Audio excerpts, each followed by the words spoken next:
Mas eu tenho um pouco de medo dos coletivismos. Sabe? Eu também tenho. O coletivismo que mais matou, qual foi? O comunismo. Matou 100 milhões de pessoas. Não deixa de ser uma forma de coletivismo. Sim, né? com Então, certeza.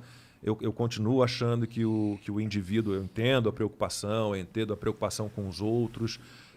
Se você tivesse uma vacina, como todas as que eu citei, sarampo, febre amarela, difteria, poliomielite, que realmente garantissem Que 100% uma te imunização, imuniza. mas umas vacinas que você tem, que você não sabe quais serão os efeitos, podem ser os efeitos adversos em médio prazo, longo prazo, e vacinas que não imunizam, você continua podendo pegar.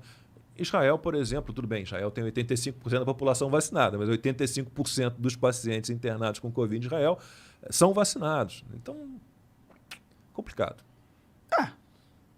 É complicado mesmo isso. Realmente é um... Porque Por isso que é melhor ir pela liberdade, deixa cada um resolver. Na dúvida vai pela liberdade, eu também sou desse.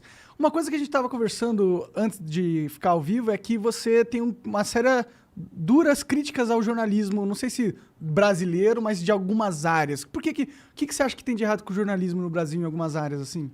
Tem se comportado como um partido político derrotado na eleição. Né? Tem uma guerra particular contra um governo. Isso é verdade, isso dá pra ver. E- Mas e- o governo e- também não ajuda, né? Ele fala tanta merda. Fala, mas faz.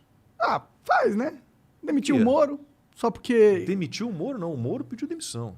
Mas foi E porque... saiu de uma maneira, Monark, ridícula. Mas o Bolsonaro não estava mexendo na Polícia Federal, não estava trocando Peraí, as calma. lideranças? Não, peraí. A nomeação do diretor-geral da Polícia Federal é uma prerrogativa presidencial, uma prerrogativa do presidente. Mas ele não tinha prometido É a pro Moro história que que, ele eu, hoje em dia várias pessoas usam, mas isso eu usei quando recebi a Joyce Hasselman no meu programa ainda na Band, logo depois da demissão do Moro. E ela falou, mas porque é crime, interferiu na Polícia Federal. Eu falei, deputada, é uma prerrogativa do presidente nomear o diretor-geral da Polícia Federal. Se ele, a partir dessa nomeação, ele vai interferir de alguma forma, bom, a senhora está, como no filme do Tom Cruise, o Minority Report, a senhora está se antecipando a um crime não cometido. Ele não cometeu crime algum.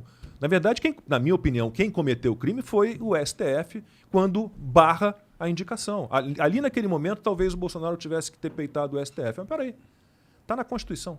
Quem indica o diretor-geral da Polícia Federal sou eu, o presidente da República. Por que eu não posso Mas indicar? não é um pouco engraçado, ele não tá nem aí pra nenhuma outra Polícia Federal, mas aqui tem os filhos dele na mira, ele tá aí e aí troca a parada. Ele estava trocando o diretor-geral, que é uma prerrogativa dele. Mas não o era superintendente é o diretor-geral que decide. Então... Mas ele não tentou trocar os caras do Rio?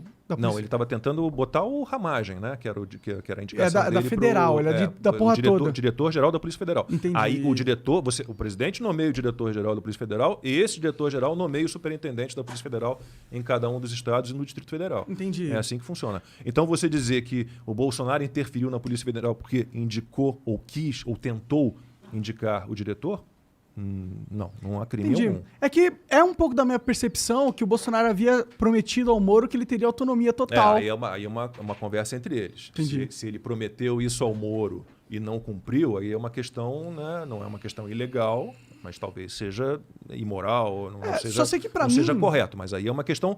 E o Moro se sentiu mal. Agora, naquele momento ali, eu falei, pombas, que decepção, porque... Será? Porque o Moro saiu desse jeito, dizendo que ele deve ter realmente provas de que o Bolsonaro estava mexendo geral para proteger os filhos, sei lá mais para quê.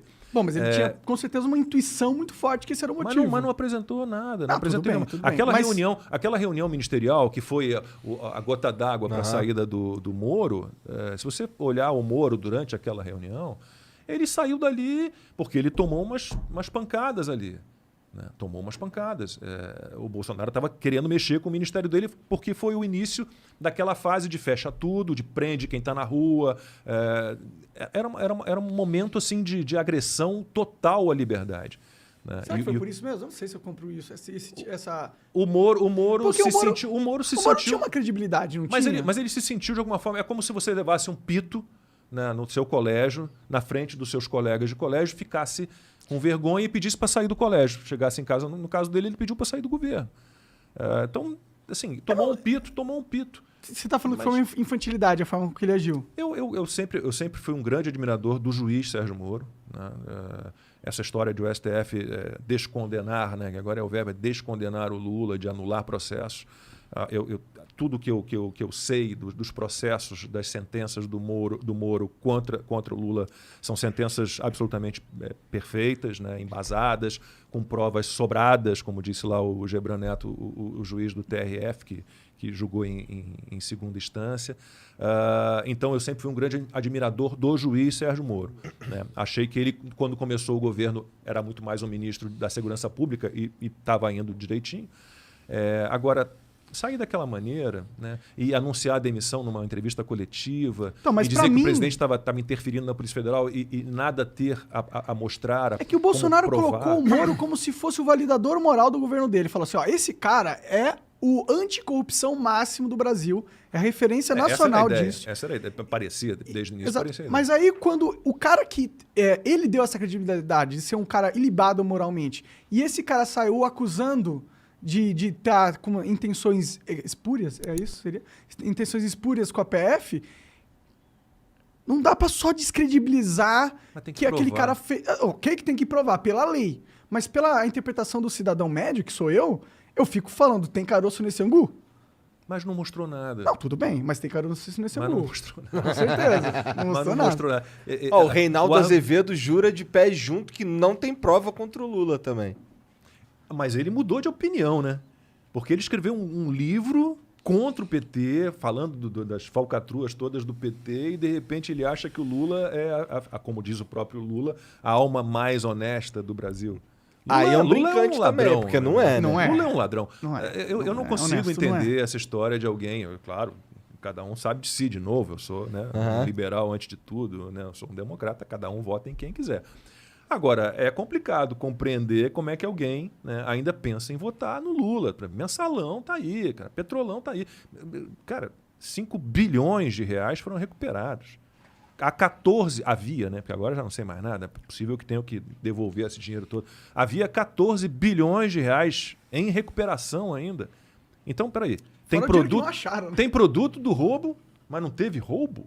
Isso é esquizofrênico, isso não existe.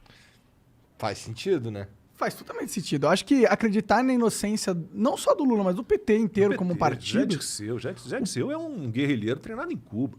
O problema do Lula não é nem só o Lula. O Lula me dá medo, porque ele é um cara muito mais habilidoso que o Bolsonaro politicamente.